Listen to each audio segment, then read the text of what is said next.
Hello, everyone. Welcome to Pen to Paper. Today I have David Benjamin, who is the author of Traceback, your first fiction novel, correct? Correct. Okay, because you did write one nonfiction, which you can showcase both right now if you'd like. Sure. The first book actually reissued as Cracking Complexity Now, post-pandemic. This was just before the pandemic, and that's the nonfiction business world side of me. Yeah. And then my long dreamed of first novel, Traceback, which I finally got to in the last couple of years. Yes, that's amazing. So tell us a little bit about yourself and tell us about Traceback. So I have spent most of my life in a space that's too hard to explain, but basically as a consultant is the easiest way to label it. Working with some of the largest companies in the world on some of their most vexing, complex challenges. And that's where the book Cracking Complexity came from. But since high school, as some of my friends recently told me, I always talked about wanting to be an author ultimately. So I sort of put that on hold, had my career, still have some of my career going on, but decided it was time to write the book. And we can talk later about sort of what the specific impetus was now. For sure. But I got to it. And so I'm living this great life right now as sort of one foot in the world I've been in, really enjoying the work I'm doing there, and the other foot in this new adventure space, writing fiction. That's amazing. Well, let's kind of get into it right away with Traceback. What inspired you to write Traceback? And it's kind of it's an interesting bridge of in your Amazon tagline. It's historical fiction, speculative fiction, medical thriller. Like, how did that all come together? So I'll try to explain this quickly. I know it's a lot. It's really interesting to me. I don't know if it's interesting to everyone else, but I was coming out of my, as I said, full-time career. We'd written the book. I was a contributor for Forbes. So, went into the pandemic, did a ton of writing from a complexity point of view about what was unfolding with the pandemic. Had a great time. My daughters looked at me at some point and said, "You're really enjoying this pandemic, aren't you?" And I sort of, because it was a chance to step back and really start observing the world. That's right. And around the same time, because things were slowing down and we were doing face-to-face events, I started paying attention to my father, who was at the time, I guess, early to mid 80s, had been diagnosed with early onset dementia. And he had been working for at least a decade to get his thoughts on paper about God, the universe, and me. That was the name of the book he was working on.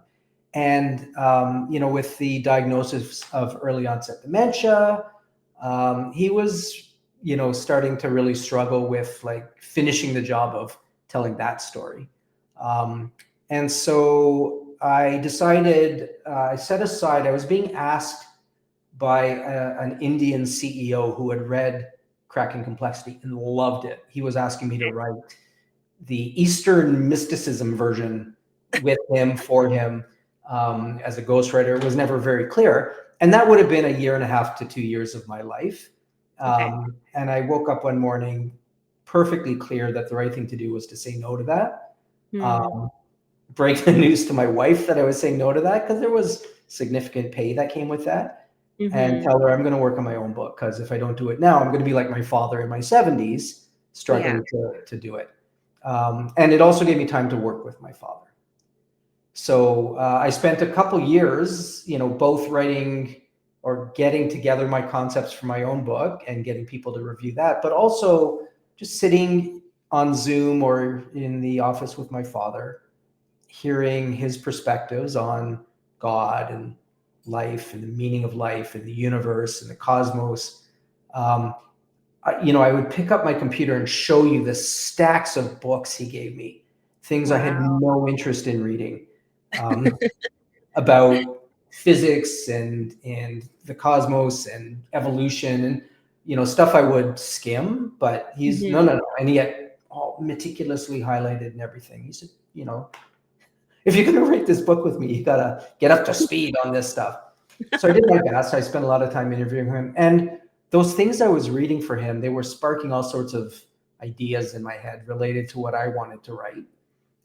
Reading some things for this Indian CEO before turning him down also got me thinking about things like reincarnation and time. So it all kind of came together when I sat down to outline my book. I immediately had a premise that I loved. Um, I had never written fiction before, and I'd always wondered how people do it. So I read a book on outline, a workbook, and treatise on outlining your novel. Okay. I set up a Miro board. I don't know if you know Miro, where I had all of KM Weiland, I think is her name. I'm not sure I'm pronouncing it right, Okay. but No, I haven't heard of it. all of her steps of outlining a novel, I put it all into a Miro board so that, Okay. because I knew I wasn't going to do this just once. And I started filling in the template, and the book came to life before my eyes. So Mm. that's how I got here. And I finally got that done, got that published. It's probably the last piece of fiction my father will ever read, because Mhm. he's really degenerating now, unfortunately. And so he read it, and my mom and my father called me to their house one day, and they said, David, like, where did that come from? I didn't know you had that in you. Like, Oh, where wow. did that story come from? And I got to tell my father, so much of it came from what you gave me, Okay. right? Yeah. So I think I was saying before we started, like, this other novel that I've just drafted as sort of my second novel, Mhm. be a provide a fictional context for sharing my father's perspectives on God and creator and life and universe. Um, and it's a chance for me to, like, do justice to what he's trying to give to the world. Yeah. So it's been a tremendous time. Mm. And I'm a happy, fulfilled person because Yeah, of of all that course. opportunity. Yeah. Yeah, and was your dad, I guess, able to accept that, you took all these things that he had talked about, but put it in a form that was true to you and how you wanted to express all these things? Or what was his reaction to Yeah, that? when I did the outlining for this one, my father's been working with a co-editor, co-writer, for many of the years that he was working on his book. So we sat together in his apartment, and outlined this story, Mhm. including coming up with characters and everything else. So his fingerprints are all over it. Yeah. Nancy, the co-editor, her fingerprints are all over it. They may not recognize that, Okay. because a lot of his stuff is buried behind. I had to write a really compelling story, and I tried to make it, YA friendly, if not YA, Yes. because I think people need to hear what he is taking away from a very academic, scholarly life, both as a scientist and as a person with religious inclinations, Yes. really straddling both. So those are, it's a gift to be able to sit, especially with your own father, and Of just hear course. perspectives from somebody who's been able to put pieces together. Yeah. Yeah. Yeah, that's right. And so now about blending the genres, how did you go about that? Did you find it daunting? Did you find that the story just lended itself so naturally to all the genres that you added in? Yeah, so I'll tell you a bit about the story without Sure. spoilers, because it's full of, there's all sorts of spoilers I could give you. I'm going to try to avoid. Yes, let's try to keep it spoiler free. As a medical mystery, it's about a guy, Rafi, who is a young up and coming lawyer who is at the beginning of the book awakening from a coma, and Mhm. he's in what's called a minimally conscious state.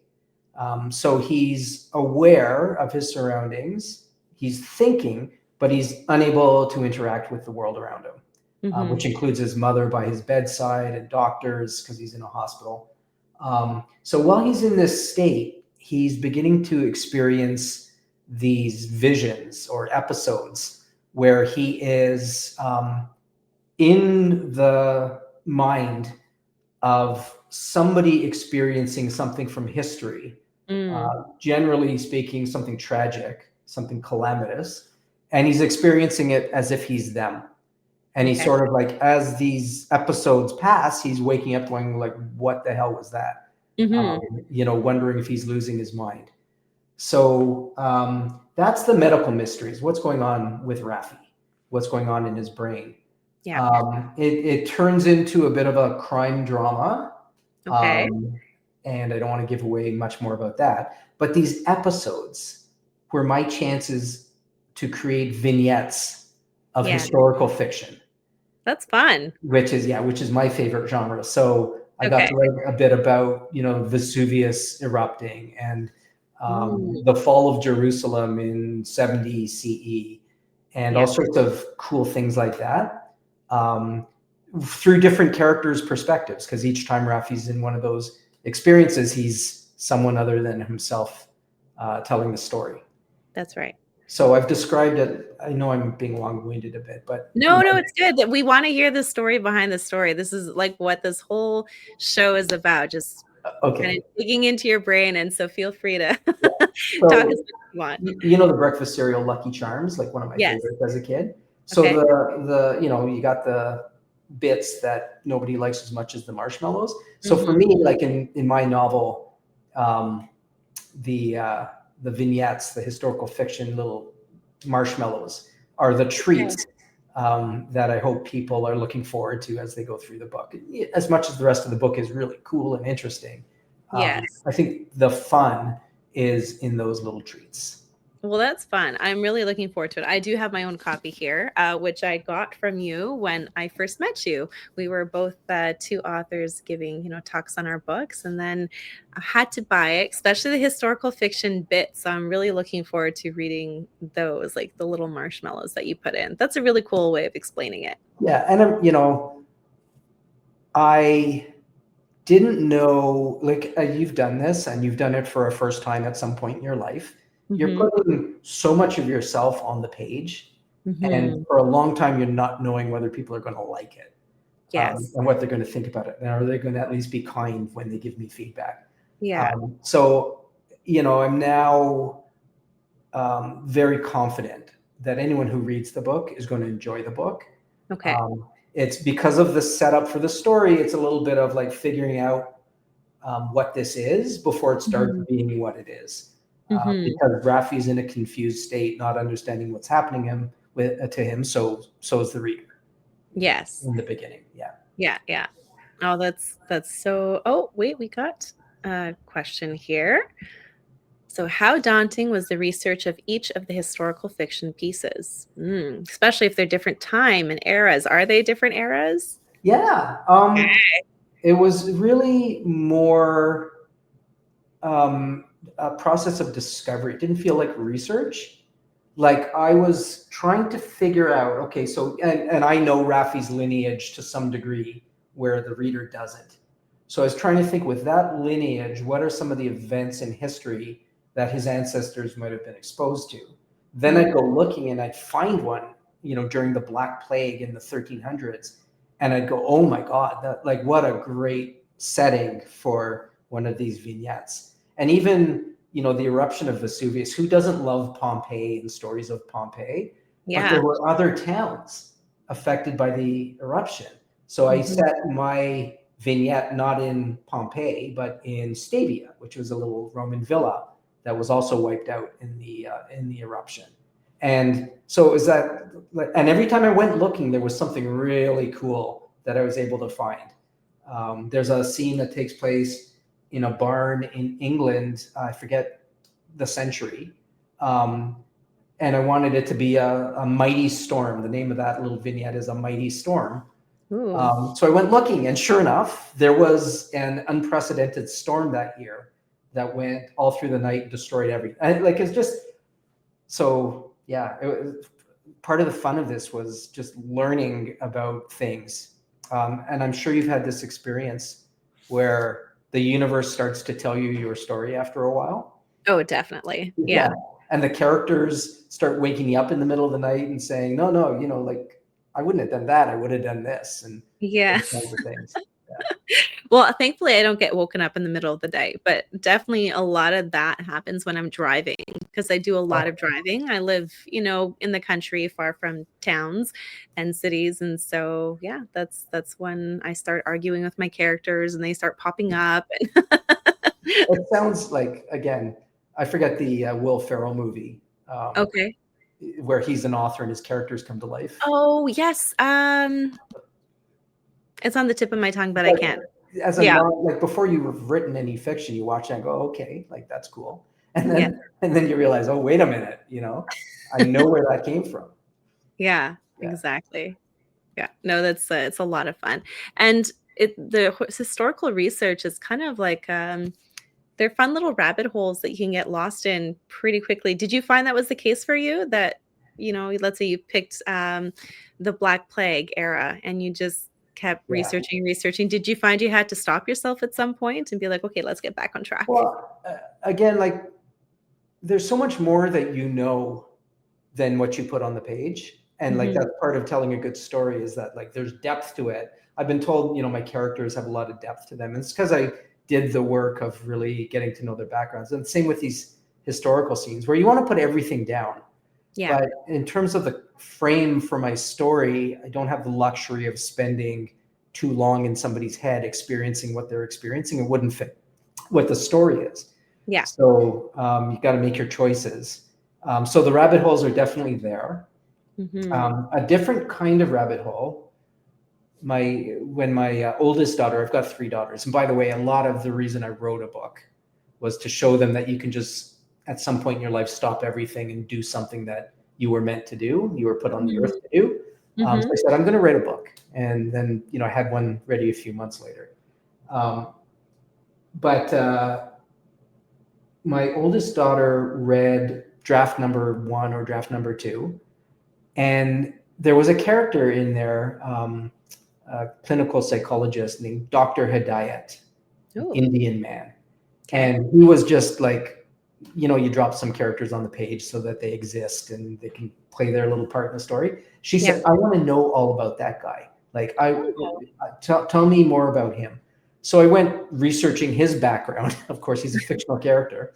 And I came up with all these insights about like what, as it turns out, a gay man in India at the time that he was studying for engineering before switching to medicine, like what the barriers would have been for him and how we would have come to America. So like there were all sorts of rabbit holes just kind of opening up as you poked at things. Um, and I'm so thankful to her for telling me to do that, because like otherwise he's this two-dimensional, yeah. set piece instead of being an important character in the story.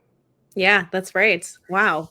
Well, I guess there's a good thing to getting our families to read it because they know us best, right? And maybe sometimes they're the best ones to push us to break those barriers a little bit more. Yeah, for sure. Yeah. Yeah.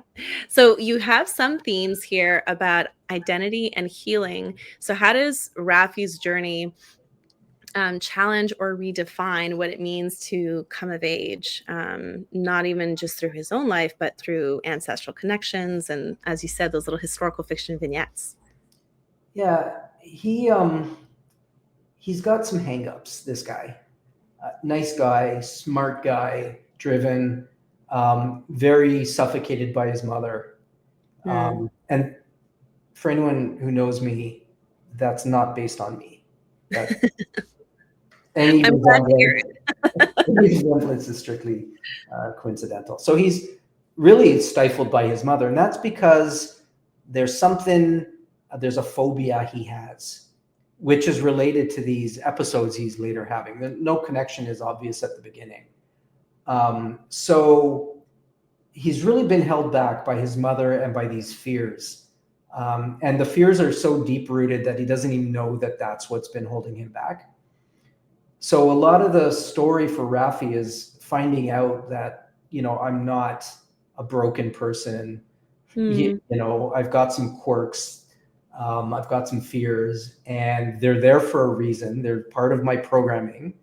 And I've just got to learn to be a better version of myself that can cope with those things. Yeah. And then, of course, there's other characters in the story that are helping him through that. But I fast forwarded at the end of the story to see Raffi 4 years after this all happened to him. And I wanted to show like the application of the things he learned Okay. in terms of where he ended. So I never thought of it as sort of coming of age, but it's definitely about identity. Discovering your identity is a big element of the story. Mm-hmm. Which another reason I went down this path of storytelling was because during the pandemic, like so many people did, I started exploring my own ancestry and my own DNA, and digging into like the families in Eastern Europe in the 1800s that are my family. And I really wanted to meet them. So that was another driver for this story, is like, if I could go back and see these people, what are they up to? What's their life like? Yeah. The other, I don't want to forget to mention, I think I mentioned this when we spoke at the Sure. winery, Mm-hmm. Bill Bryson, who's one of my favorite authors, Yes.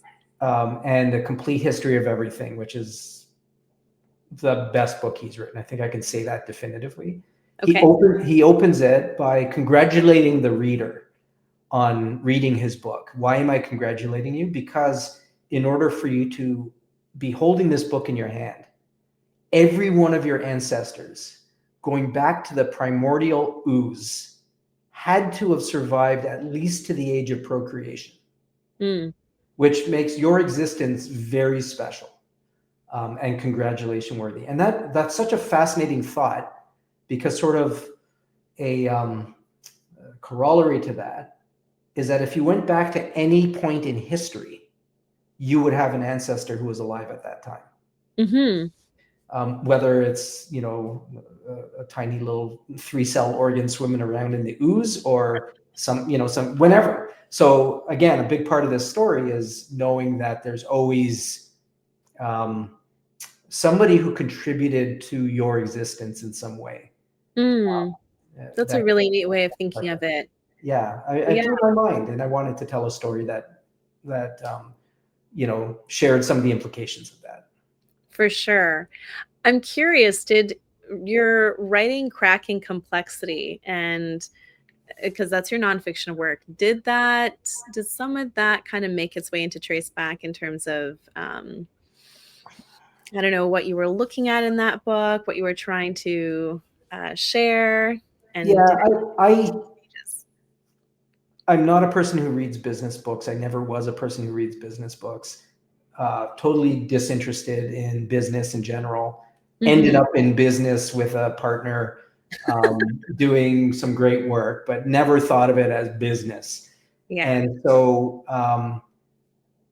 at some point, we had been doing what we were doing for about 18 years, and said, let's write a book about cracking complexity. Okay. But I didn't want to write it as a business book. So there's a lot of me, a lot of my personality in the way we describe the lessons of cracking complexity. Mm-hmm. I think it's an entertaining book. I enjoyed writing it. People have told me they enjoyed reading it. Very Okay. acceptable. So I think I found my voice to some degree. Like I found my Mm-hmm. voice blogging. Then I found my voice a little bit more in cracking complexity. And the process of getting that book written opened Mm-hmm. my eyes. Although, as it turns out, getting nonfiction published is an entire different universe from getting fiction I'm published. sure. Yeah. Yeah. So, like, I was starting from scratch, even though I had a publicist and an agent and a publishing house and everything else in the old world. None of Yeah. that mattered as I went Mm-hmm. into this world. So I'd say, yeah, voice and the confidence, like to know that I could write something interesting. Yeah, yeah. And it's interesting that you said none of that mattered because your heart was completely poured into this. And I guess it's interesting that when we have these passion projects and our heart's completely in it, that none of those logistics to a sense matters because it's like a huge piece of us just wanting to reach others. Right. Exactly. Yeah. Yeah. Um, it's, I would say to anyone, like, forget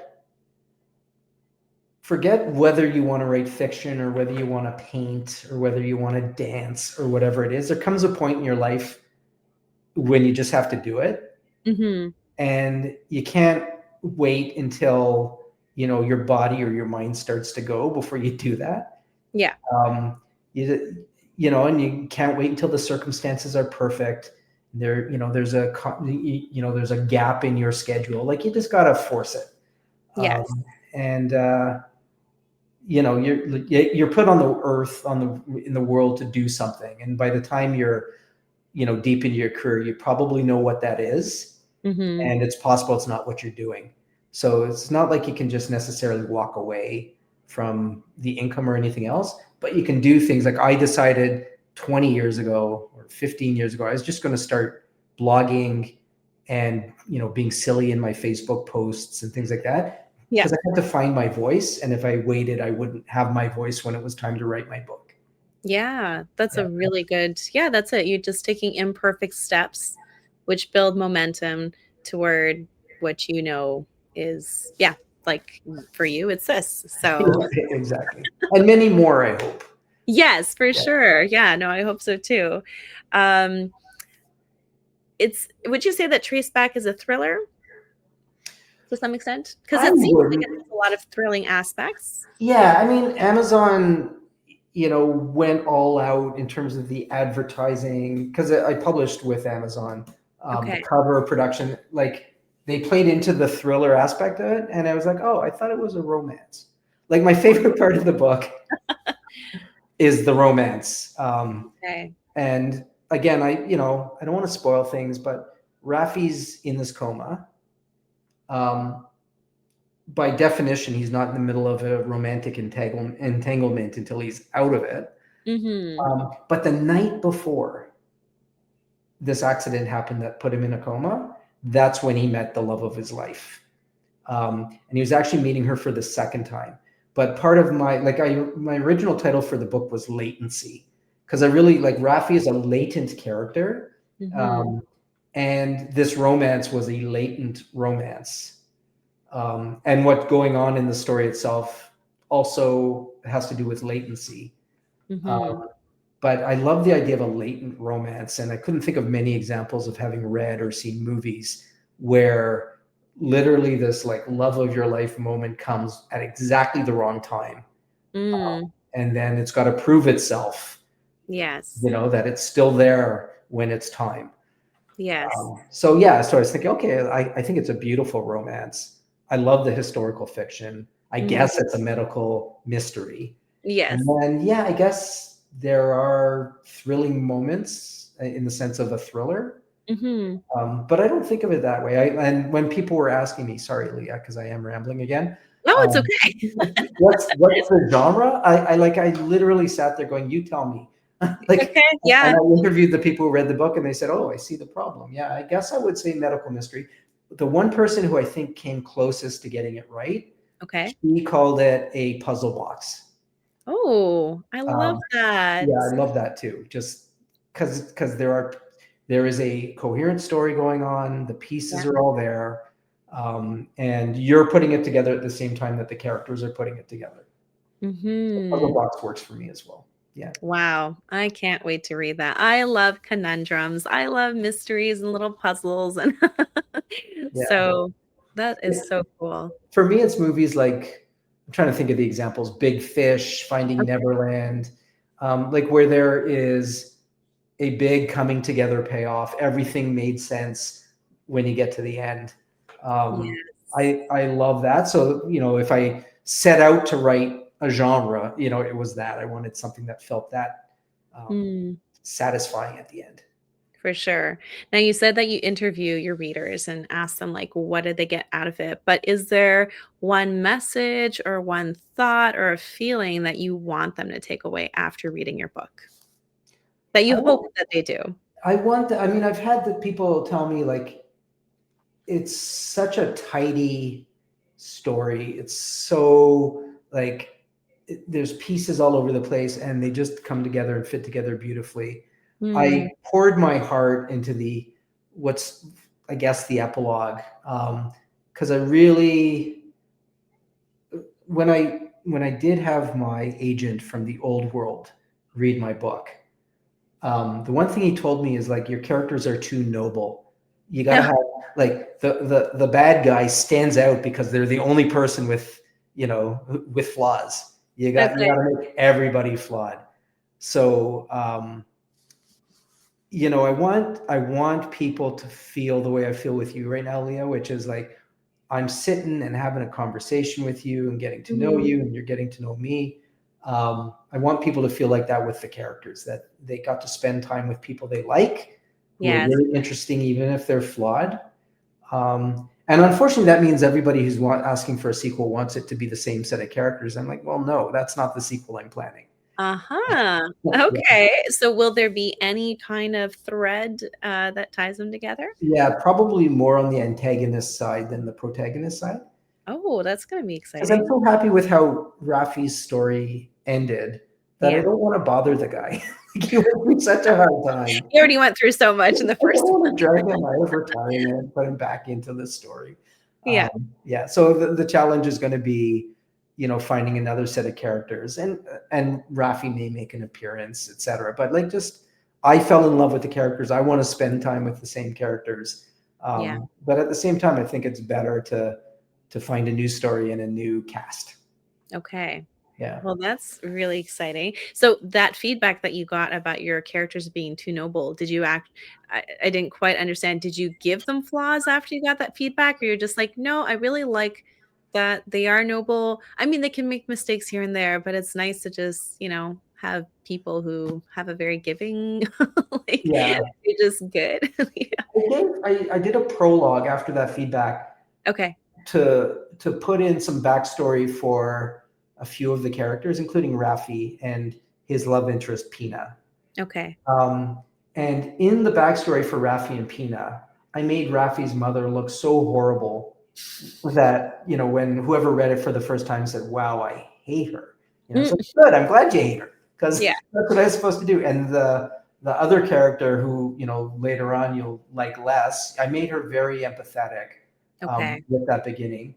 And then I found places like Rafi's father, like definitely there's no I amped up his flaws. Okay. I had the parents in a very big fight, a very angry fight. I gave them all reasons for how they behave, that are understandable but not revealed until the end. Mm-hmm. And some of the characters in the Lucky Charm marshmallows, are behaving very badly. They're not Mm. always, they're not always empathetic characters. No. So yeah, I feel like I did what he told me, Okay. and I feel like this is one comment I want to make. I don't know about your experience with this, but when I was in my previous career, I was facilitating. And I always felt like if there's a better facilitator on earth, I've never met the person. As you get to know me, like, I don't lack for confidence, but I'm a very good facilitator. Okay. And if anyone criticized something I did, I was so offended. Mm. So as I entered this world, and of course you're supposed to be like, critique is a gift, say thank you, etc. You couldn't do it. Just like, I found it hurt. But when I entered this world and I wrote my first draft and then sent it to 5 people, whatever the number was, I didn't know how I would respond. Mm. But I really felt that every bit of feedback I got was a gift, Yes. and never ever took offense. And I was so pleasantly surprised by that. And I Mhm. can point to so many things in the story that came as the result of somebody offering me the gift of reading my book and then caring enough to tell me how it could be made better. Yeah.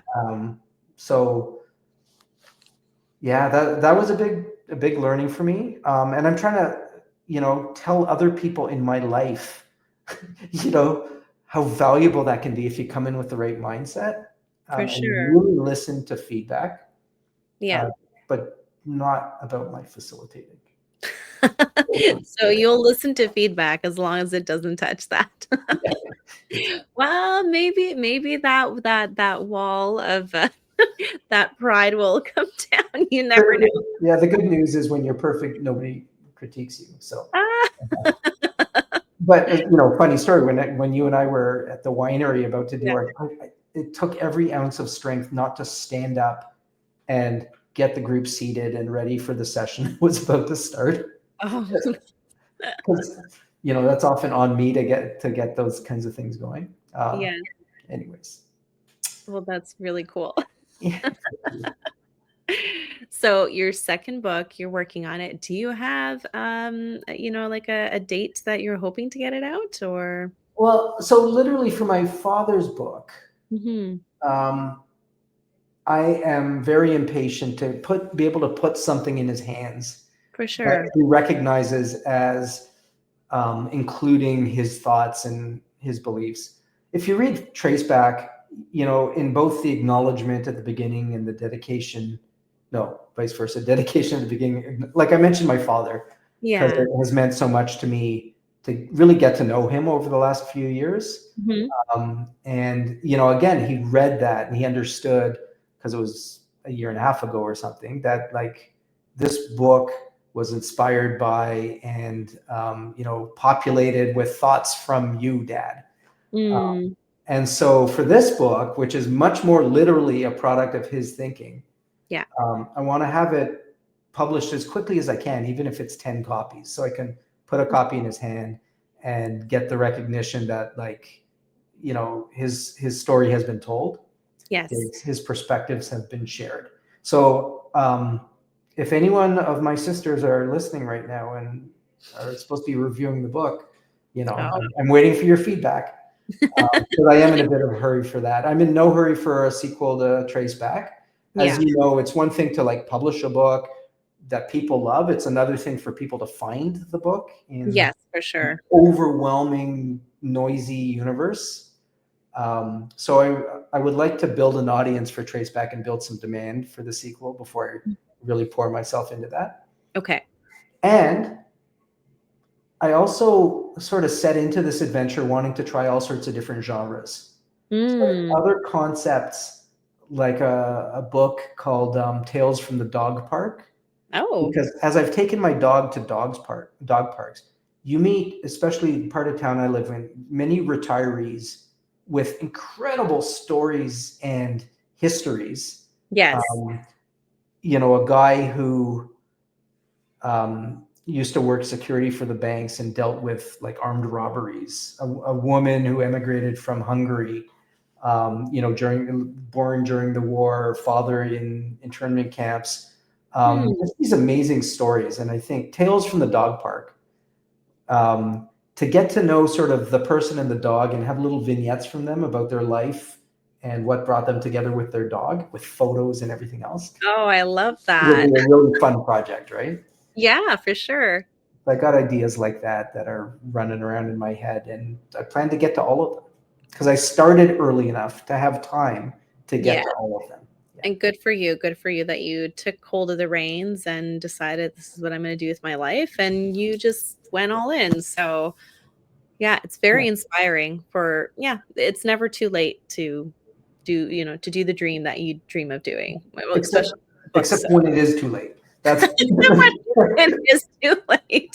yeah. Yes, that's Yeah, I right. mean, like life is so fleeting. Like, why wait if there's a way that you can get at it? Just like you put it after I, shared my thoughts on that is like, even if it's a messy start, just like push yourself to take those first few steps. Yeah, exactly.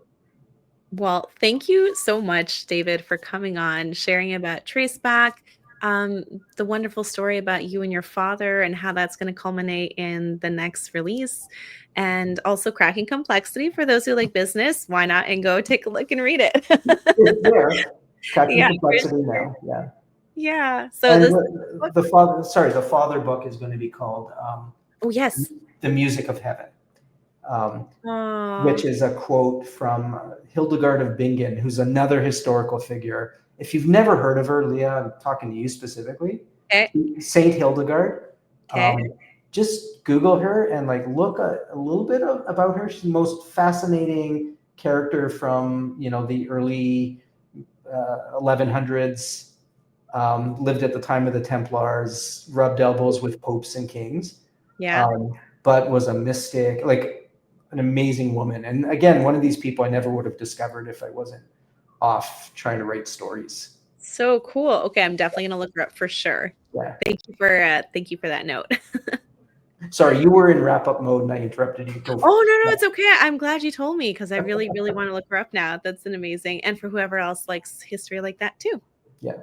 Yeah, yeah. So yes, I am going to wrap up. Thank you again for coming on. This is Traceback. Definitely go get it. Um, sounds thrilling. I'm really looking forward to getting into my copy, hopefully before Christmas. That's what I'm aiming for. That So would be awesome. And I'd love to hear what you think of it because yes, for sure. I'm loving what each person takes uniquely from what you write. Yes. Yeah. Yeah, yeah, for sure. So we are going to say bye to everyone. Thank you for being on with us. You're Bye. welcome and bye.